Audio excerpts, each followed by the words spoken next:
शिवपुराण रुद्र संहिता।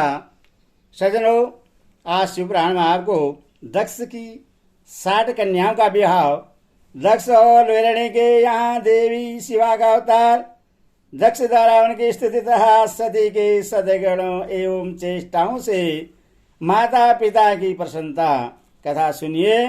सज्जनों, कथा सुनने से पहले इस चैनल को लाइक एंड सब्सक्राइब जरूर करें। सुनिए। वर्मा जी कहते हैं, देवर्षि, इसी समय दक्ष के इस बर्ताव को जानकर मैं भी वहां आ पहुंचा और पूर्वत उन्हें शांत करने के लिए संतावना देने लगा। तुम्हारी प्रसन्नता को बढ़ाते हुए मैंने दक्ष के साथ तुम्हारा सुंदर स्नेहपूर्ण संबंध स्थापित कराया।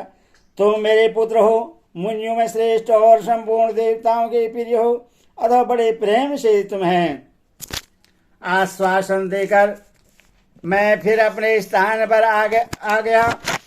तदंतर प्रजापति दक्ष ने मेरी अनुनय के अनुसार अपनी पत्नी के गर्भ से 60 सुंदर कन्याओं को जन्म दिया और आलस्य रहित हो धर्म आदि के साथ उनका विवाह कर दिया। मुनीश्वर, मैं उसी प्रसंग को बड़े प्रेम से कह रहा हूँ, तुम सुनो। मुने, दक्ष ने अपनी 10 कन्याएं विधि पूर्वक धर्म को ब्याह दी, 13 कन्याएं कश्यप मुनि को दे दी और 27 कन्याओं का ब्याह चंद्रमा के साथ कर दिया।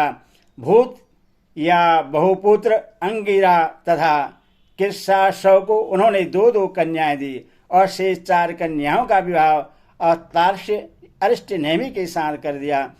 इन सब की संतान परंपराओं से तीनों लोग भरे पड़े हैं, अतः विस्तार भय से उनका वर्णन नहीं किया जाता। कुछ लोग शिवा या सती को दक्ष की ज्येष्ठ पुत्री बताते हैं, दूसरे लोग उन्हें मझली पुत्री कहते हैं तथा कुछ अन्य लोग सबसे छोटी पुत्री मानते हैं। कल भेद से ये तीनों मत ठीक हैं। पुत्र और पुत्रियों की उत्पत्ति के पश्चात पत्नी सहित प्रजापति दक्ष ने बड़े प्रेम से मन ही मन जगदम्बिका का ध्यान किया, साथ ही गदगद वाणी से प्रेम पूर्वक उनकी स्तुति भी की। बारंबार अंजलि बात नमस्कार करके वे विनीत भाव से देवी को मस्तक झुकाते थे। इससे देवी शिवा संतुष्ट हुई और उन्होंने अपने परण की पूर्ति के लिए मन ही मन यह विचार किया कि अब मैं विरणी के गर्भ से अवतार लूं। ऐसा विचार कर वे जगदम्बा दक्ष के हृदय में निवास करने लगे। मुनिश्रेष्ठ, उसी समय दक्ष की बड़ी शोभा होने लगी। फिर उत्तम मुहूर्त देखकर दक्ष ने अपनी पत्नी में प्रसन्नता पूर्वक गर्भाधान किया तथा दयालु शिवा दक्ष पत्नी के चित्त में निवास करने लगी। उनमें गर्भाधारण के सभी चिन्ह प्रकट हो गए। उस अवस्था में विरणी की शोभा बढ़ गई और उसके चित्त में अधिक हर्ष छा गया। भगवती शिवा के निवास के प्रभाव से विरणी महामंगल रूपिणी हो गई। दक्ष ने अपने कुल संप्रदाय, वेद ज्ञान और हार्दिक उत्साह के अनुसार प्रसन्नता पूर्वक पुष्पन आदि संस्कार संबंधी श्रेष्ठ क्रियाएं संपन्न की। उन कर्मों के अनुष्ठान के समय महान उत्सव हुआ।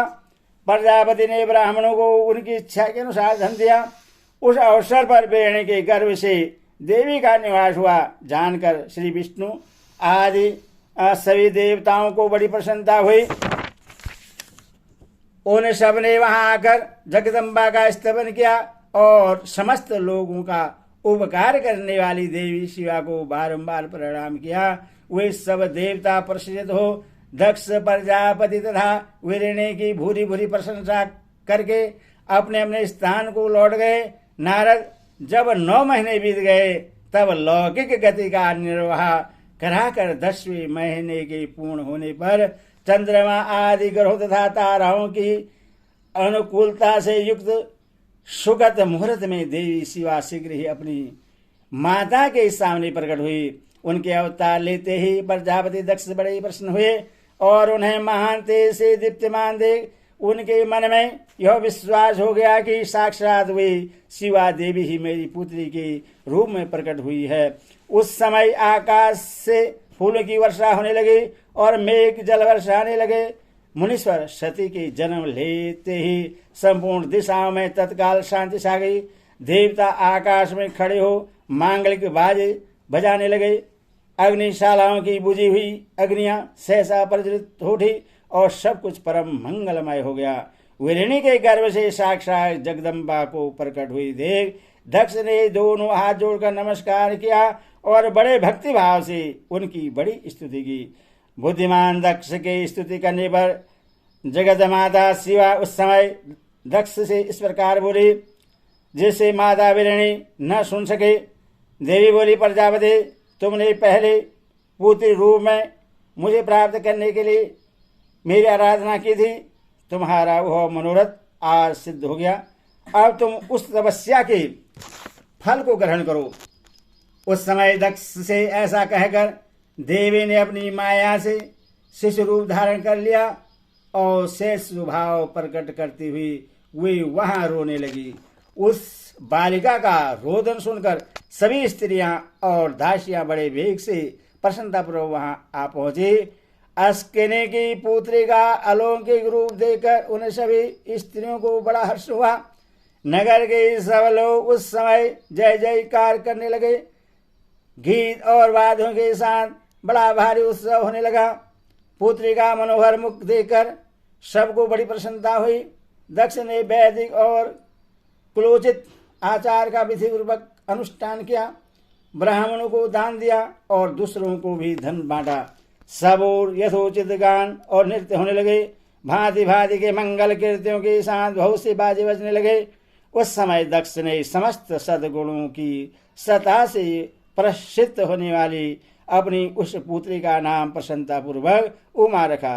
तदंतर संसार में लोगों की ओर से उसके और भी नाम प्रज्वलित किए गए, जो सबके सब महान मंगलदायक तथा विशेषतः समस्त दुखों का नाश करने वाले हैं। वीरिणी और महात्मा दक्ष अपनी पुत्री का पालन करने लगे तथा वह शुक्ल पक्ष की चंद्रकला के समान दिनों दिन बढ़ने लगी। धृतराष्ट्र वाली अवस्था में ही समस्त उत्तमोत्तम गुण उसमें उसी तरह प्रवेश करने लगे जैसे शुक्ल पक्ष के बाल चंद्रमा में भी समस्त मनोहारिणी कलाएं प्रविष्ट हो जाती हैं। दक्ष कन्या सती सखियों के बीच बैठी जब अपने भाव में निमग्न होती थी, तब बारंबार भगवान शिव की मूर्ति को चित्रित करने लगती थी। मंगलमयी सती जब बाल्योचित सुंदर गीत गाती, तब इस त्राणु हर एवं रुद्र नाम लेकर श्रवण शत्रु शिव का समन किया करती थी। ओम नमः शिवाय।